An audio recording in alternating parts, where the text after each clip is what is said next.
네, 더워도 너무 덥다. 전국에 숨막히는 극한 더위가 계속되고 있습니다. 낮이고 밤이고 폭염에 온열 질환자도 속출하고 있는데요. 이렇게 건강까지 위협하는 극한 더위, 김승배 한국자연재난협회 본부장과 좀 더 자세히 짚어보겠습니다. 네, 전국이 펄펄 끓는 가마솥 더위에 시름하고 있습니다. 그냥 덥다 이 정도가 아니라 더위에 죽거나 쓰러지는 사람들도 속출하고 있는데요. 이번 더위 어느 정도인 겁니까?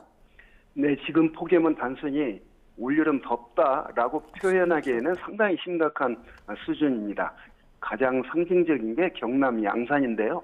어제 낮 최고 기온이 41.6도까지 치솟아서 1973년 이후 관측 사상 가장 양산에서 높은 기온인데 이 종전 전국 최고 기온도 넘어선 겁니다. 더 중요한 건 고온이 하루 이틀에 그치지 않고 누적되고 있다는 점입니다. 낮에는 40도 안팎의 열이 쌓이고 밤에도 기온이 충분히 떨어지지 않으면서 우리 몸이 회복할 시간이 없어집니다. 그래서 온열 질환 위험도 크게 올라가는데 특히 고령자, 만성 질환자, 야외에서 일하는 분들은 체온 조정 능력이 떨어질 수 있기 때문에 지금은 더워서 불편한 수준이 아니라 생명을 위협할 수 있는 상황으로 봐야 합니다. 예, 폭염 중대경보 오늘도 발표됐고 특히나 경남 양산 쪽은 기록을 계속 갈아치우고 있다라고 저희가 계속 보도해 드리고 있거든요. 이 지역 유독 이 폭염이 심각한 이유가 뭡니까? 네, 적어도 당분간은 남부지방을 중심으로 매우 강한 폭염이 이어질 겁니다. 현재 폭염 중대 경보가 내려진 그 영남과 전남 지역은 강한 햇볕과 고온의 영향을 직접적으로 받고 있습니다.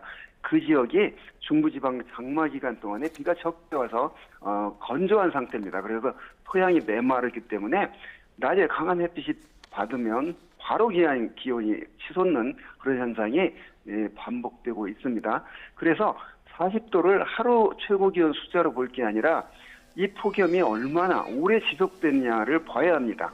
그리고 폭염은 누적 효과가 굉장히 건강에 크게 미칩니다.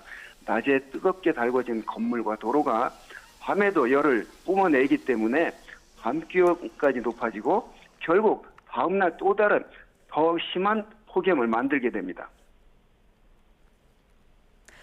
네, 낮도 낮이지만 밤마저 덥습니다. 일반 열대야보다 더 더운 이 강원도 강릉에서는 이틀째 나타나고 있는 이 초열대야 현상, 이것도 아주 이례적인 밤더위라고 하던데요. 이 현상 이유는 뭡니까? 네, 밤 기온이 25도 이하로 떨어지지 않는 걸 이제 열대야라고 하는데 30도 아래로 떨어지는 걸 초열대야라고 합니다. 강릉과 속초에서 나타났습니다. 특히 강릉에서는 이틀째 이어지고 있어서 이례적입니다. 이런 그 현상은 여러 요인이 겹칩니다. 우선 현재 한반도 주변에 강한 북태평양 고기압이 자리하면서 대기가 안정되고 구름이 적게 나타나는 현상이 이어지고 있습니다. 여기에 남쪽에 덥고 습한 공기가 유입이 되면 밤에도 열이 쉽게 빠져나가지 않습니다. 강남 같은 동해안은 또 지형적인 영향도 있습니다.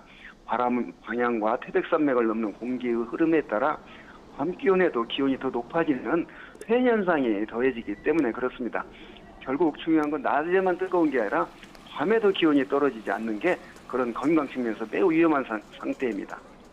예, 이번 주에는 더위 확대될 가능성이 크다는 예보가 많은데 특히나 수도권으로 폭염이 극심해질 전망이라고 하던데 어떻습니까? 네, 그럴 가능성이 있습니다. 지금은 남부지방의 낮더위가 강하지만 이제 이번 주 그러니까 앞으로는 기압계와 바람의 방향이 동풍으로 바뀌면서 폭염의 중심이 서쪽으로 이동할 가능성이 있습니다. 특히 동풍 계열의 바람이 불게 되면 태백산맥을 넘으면서 공기가 고온 건조해지는 팬 현상이 서쪽에서 나타나게 됩니다.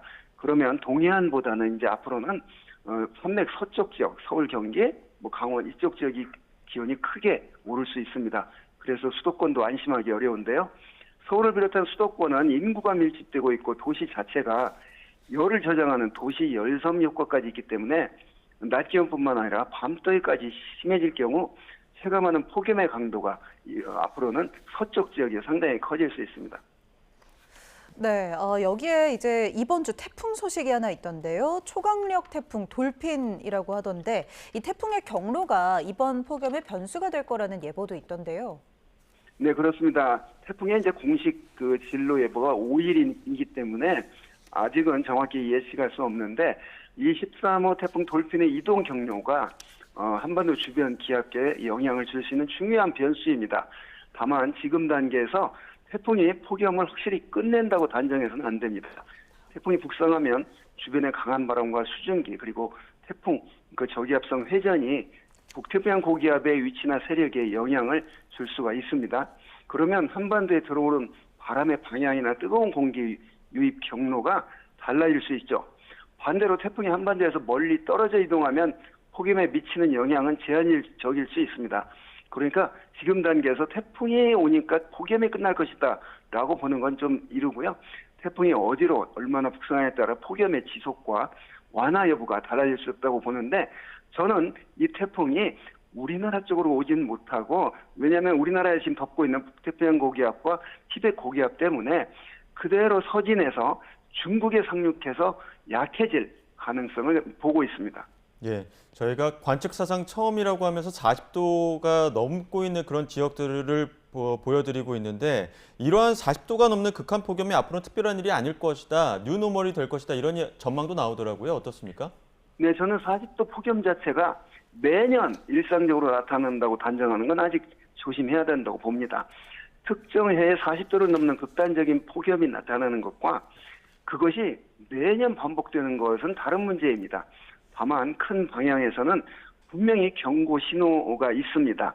기후 변화가 진행될수록 폭염의 빈도와 강도 그리고 지속 기간이 증가한다는 것은 과학적으로 상당히 확실한 전망입니다.